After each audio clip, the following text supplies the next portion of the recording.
anak-anak laki-laki di lingkunganku. Ibu pergi bekerja, meninggalkan Tuli dan aku sendirian di rumah. Tentu saja, itu berarti Tuli menjadi satu-satunya sumber informasi yang tersedia bagiku. Tuli, apakah kamu tahu di mana kertas dijual? Apa yang kamu katakan, main? Aku bilang kertas Tuli memiringkan kepalanya, kepangnya bergerak, gerakan itu terasa sangat familiar. Dia membuat ekspresi yang sama ketika aku mengatakan kata-kata bahasa Jepang yang dia tidak mengerti. Aku tidak tahu bagaimana mengatakan kertas menggunakan bahasa di dunia ini. Oh tidak, aku seharusnya bertanya kertas itu apa pada pemilik pegadaian kemarin. Tuli, kamu tidak tahu apa itu kertas. Maaf, aku tidak tahu. Kata itu kedengarannya agak lucu. Aku menurunkan bahuku dan menghela nafas berat. Sebenarnya, mencari toko yang menjual kertas bukanlah satu-satunya masalahku. Aku juga tidak tahu di mana aku bisa mendapatkan pena atau pensil. Melihat keadaan rumahku dan keadaan anakronistis kota, aku ragu kalau aku akan menemukan pena ballpoint atau pensil mekanik di mana saja. Bisa saja pulpen itu sendiri belum diciptakan. Lalu, apa yang harus aku gunakan sebagai alat tulis? Dan bagaimana aku bisa mendapatkan alat seperti itu? Apapun itu, halanganku yang paling besar adalah kurangnya uang dan kekuatan fisikku yang diperlukan untuk mencari barang itu. Semuanya tidak akan mudah bagi aku. Aku tidak percaya ayah melupakan ini. Aku mendengar Tuli berteriak dari dapur dan pergi untuk menyelidikinya. Dia memegang sebuah bungkusan. Seingatku, ayah berkata pada ibu, siapkan itu untukku. Aku membutuhkannya di tempat kerja, tadi pagi ketika dia masih mengantuk, yang mana itu membuat ibu kesal karena dia selalu sibuk di pagi hari dan ayah sama sekali tidak memperingatkannya. Ibu bahkan pergi keluar untuk menemukan barang itu untuknya, dan ayah malah melupakannya. Darahku menjadi dingin ketika memikirkan betapa marahnya ibu jika dia mengetahui hal ini. Tuli, ibu pasti akan marah, kan? Bukankah kamu bisa pergi memberikan itu kepada ayah? Kamu juga berpikir begitu. Tapi, aku tidak bisa meninggalkanmu sendirian, main. Tuli meninggalkanku di kamarku untuk membersihkan piring, tapi aku menyelinap keluar dari kamar dan mulai menangis. Aku pergi ke pasar dengan ibu, tapi aku malah pingsan. Keyakinan keluargaku terhadapku telah mencapai titik terendah dan tampaknya Tuli bahkan tidak akan mempertimbangkan meninggalkanku sendirian di rumah. Tapi ayah akan mendapatkan masalah tanpa barang itu, kan? Main, kamu bisa berjalan sampai ke gerbang. Tuli memutuskan untuk membawaku bersamanya daripada meninggalkanku sendiri. Aku sedikit gugup, mengingat apa yang terjadi ketika aku pergi ke pasar, tetapi aku lebih takut akan betapa marahnya ibu nanti. Aku mengepalkan tanganku untuk menunjukkan tekadku. Aku akan melakukan yang terbaik. Ayo pergi, kalau begitu. Aku mengenakan beberapa lapis pakaian, seperti yang aku lakukan saat berbelanja dengan ibu. Lapisan pakaian itu bukanlah usahaku untuk tampil modis, itu sepenuhnya merupakan upaya untuk mencegahku kedinginan. Aku memiliki beberapa pakaian di rumahku, di antaranya adalah 2 pasang pakaian dalam, 2 baju wol, sweater wol, 2 celana panjang wol, dan 2 kaos kaki wol. Saat aku pergi keluar, aku memakai semuanya. Tuli, lapisan baju ini sangat berat, aku hampir tidak bisa berjalan. Tapi kamu harus memakai semuanya untuk menutupi semua celah. Siapa yang tahu dari mana angin akan bertiup? Kamu bisa demam dengan sangat cepat, main, jadi kamu harus memakai semua baju yang ada. Aku kira Tuli akan lebih memaafkan daripada ibu, tetapi rasa tanggung jawabnya yang kuat mencegahnya membiarkanku pergi keluar tanpa menggunakan baju yang mampu membuatku sehangat mungkin. Aku menyerah dan mengenakan semuanya, tetapi hal itu benar-benar membuatku sulit untuk bergerak. Tuli tidak memakai banyak lapisan karena dia anak yang sehat. Belum lagi dia punya banyak stamina karena sering ke hutan bersama anak-anak lain dan ibu sering menyuruhnya untuk hal-hal di sekitar kota. Aku tidak memiliki stamina dan kecepatan. Yang aku miliki hanyalah pakaianku yang sangat berat. Apakah kamu baik-baik saja, main? Jika kita melambat, sama seperti terakhir kali, aku akan kehabisan nafas saat kami mencapai anak tangga paling bawah. Karena itu, aku terus berjalan dengan kecepatan langkahku sendiri. Aku hanya akan membuat segalanya menjadi lebih sulit bagi Tuli jika aku memaksa diriku untuk mempercepat kecepatanku dan kemudian pingsan. Sangat penting bagiku jika aku perlahan membuatnya bisa percaya padaku. Tapi serius, sangat sulit untuk berjalan di atas batu besar. Batu itu bergelombang dan aku akan jatuh jika aku tidak memperhatikan kakiku. Aku memegang tangan Tuli dan membiarkannya membimbingku sementara aku mengarahkan semua perhatianku ke kakiku. Hah? Hei, Tuli, apa yang kamu lakukan di sini? Aku mengangkat kepala setelah mendengar ada suara anak laki-laki terdengar dari kejauhan. 3 anak laki-laki berlari ke arah kami, membawa keranjang beserta dengan busur dan anak panah. Rambut mereka sangat warna-warni yaitu merah, emas, dan merah muda. Agak sulit untuk berpaling dari kepala mereka. Mereka semua mengenakan pakaian abu-abu muda, diwarnai dengan lumpur dan sedikit cipratan makanan. Baju itu menunjukkan bahwa mereka semua mengenakan baju pemberian dari seseorang, dan menilai dari seberapa mirip baju mereka dengan apa yang kita kenakan, aku bisa menebak bahwa kita semua sama-sama miskin. Ah, Ralph. Hai Lutz, Faye. Tuli tampak cukup ramah, jadi main mungkin menghabiskan waktu bersama mereka di masa lalu. Aku menggosok pelipisku dan berpikir keras, mencari-cari di dalam ingatannya. Itu mereka. Hah, aku kira mereka tinggal di lingkungan kita. Ralph seusia dengan Tuli. Dia memiliki rambut merah dan merupakan yang tertinggi dari ketiganya. Dia semacam pemimpin bagi anak-anak lain, banyak dari mereka memandangnya sebagai semacam kakak laki-laki. Faye juga setua Tuli. Dia memiliki rambut merah muda dan memiliki wajah orang iseng yang paling nakal di dunia. Mungkin karena dia takut akan tidak sengaja menyakiti Main yang lemah dan sakit-sakitan, dia biasanya menjaga jarak dari Main. Main tidak memiliki banyak kenangan tentang dia. Lutz adalah adik Ralph dan memiliki rambut pirang keemasan. Kami seumuran. Dia biasanya berusaha bersikap seperti kakak laki-laki yang tangguh di sekitar Main, yang menurutku super imut. Seperti anak kecil yang bertingkah agar terlihat lebih tinggi. Tuli umumnya pergi ke hutan bersama mereka, dan tampaknya mereka membawa Main beberapa kali. Ingatan itu jauh lebih jelas daripada ingatan yang lain. Sementara aku menggali ingatanku lebih dalam, Tuli dengan penuh semangat berbicara kepada Ralph. Ayah lupa sesuatu, jadi kita mau berjalan ke gerbang. Apakah kalian bertiga mau pergi ke hutan, Ralph? Ya, tapi ayo kita sama-sama pergi sampai di gerbang. Senyuman Tuli yang berseri-seri ketika dia berbicara dengan Ralph memperjelas bahwa merawatku adalah beban yang besar baginya. Itu masuk akal. Pergi ke hutan bersama semua orang pasti lebih menyenangkan daripada mengasuhku di rumah. Maaf karena telah menjadi adik perempuan yang buruk.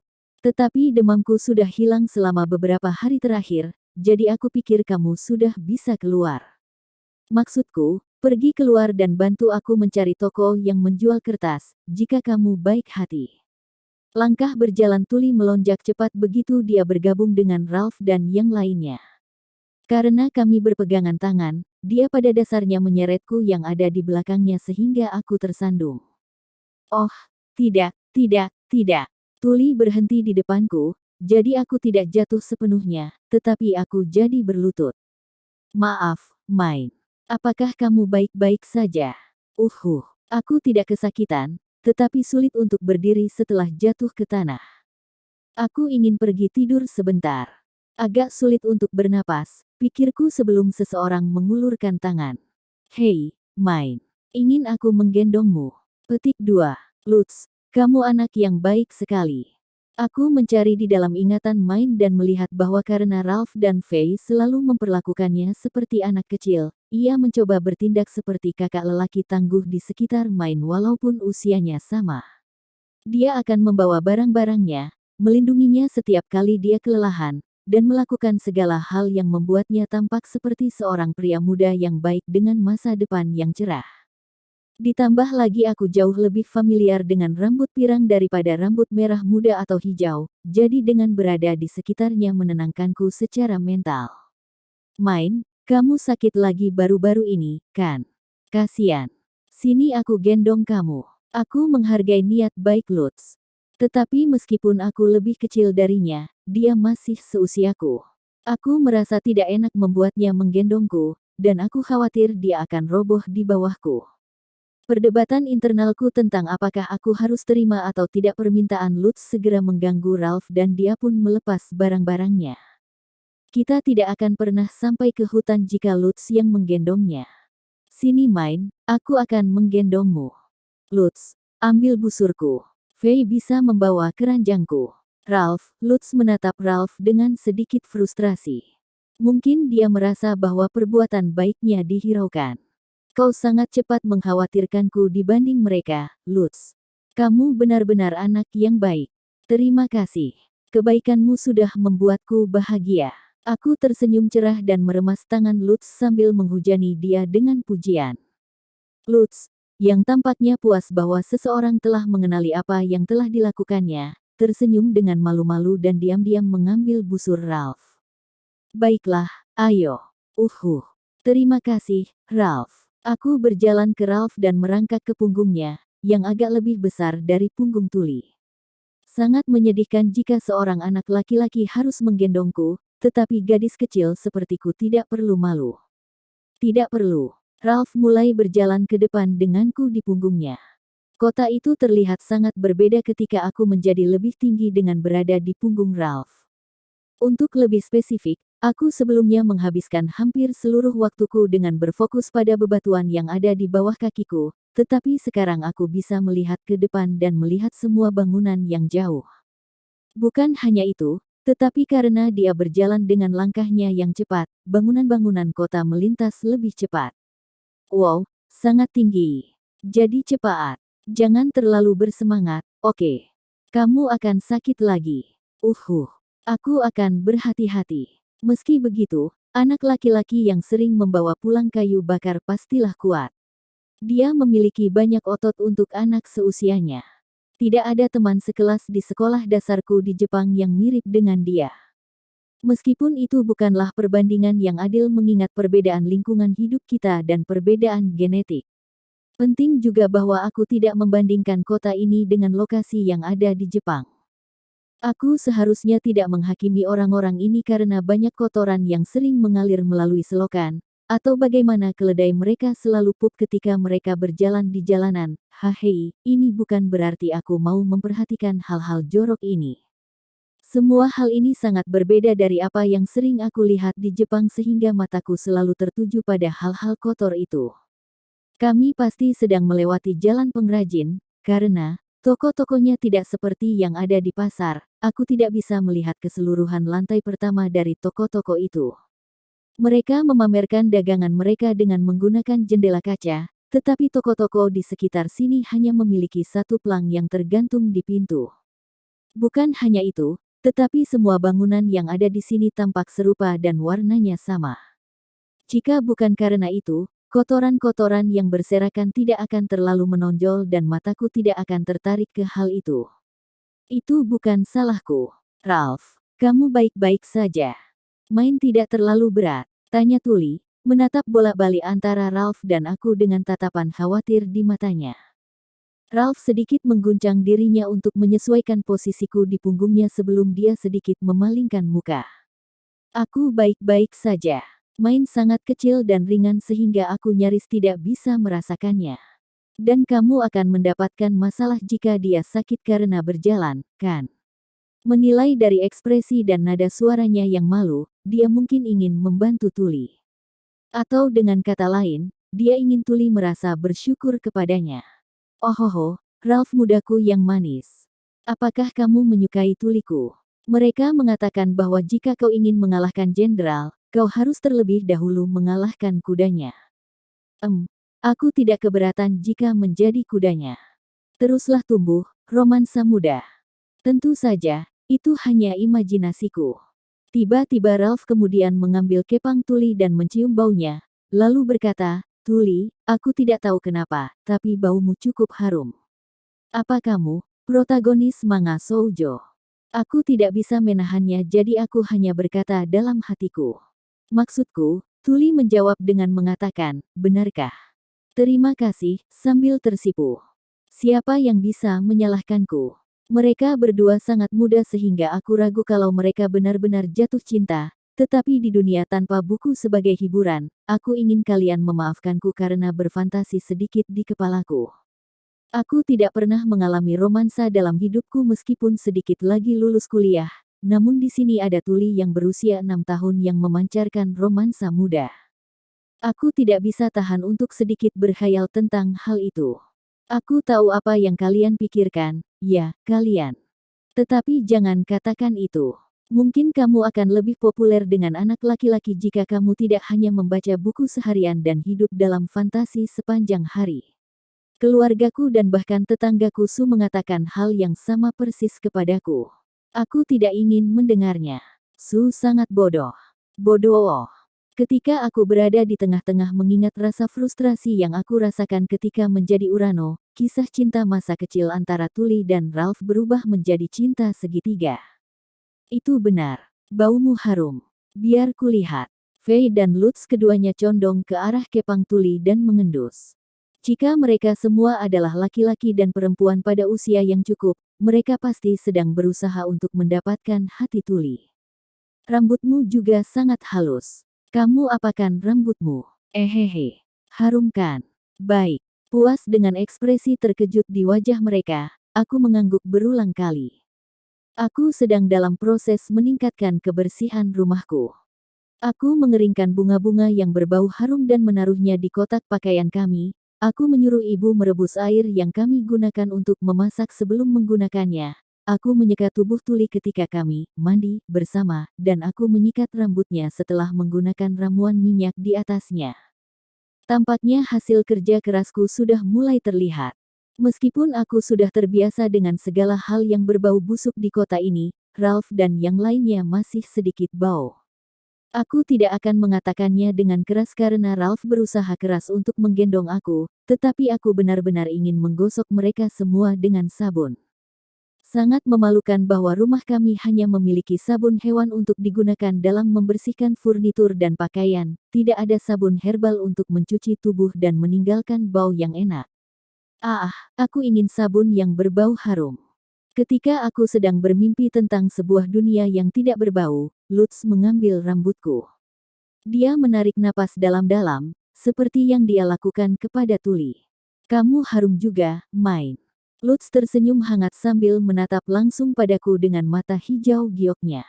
Oh tidak. Lutz memiliki skema warna yang kuat. Rambut pirang keemasan dan mata hijau giok, membuatnya tampak seperti pria yang sangat keren dan tampan. Plus, kamu terlihat jauh lebih manis sekarang karena kamu menjepit rambutmu ke belakang dan aku bisa melihat wajahmu lebih baik. Iya. Pukulan terakhir. Meskipun dia anak kecil, aku merasa sangat malu. Aku tahu dia tidak melakukannya dengan sengaja, tapi karena dia sangat baik.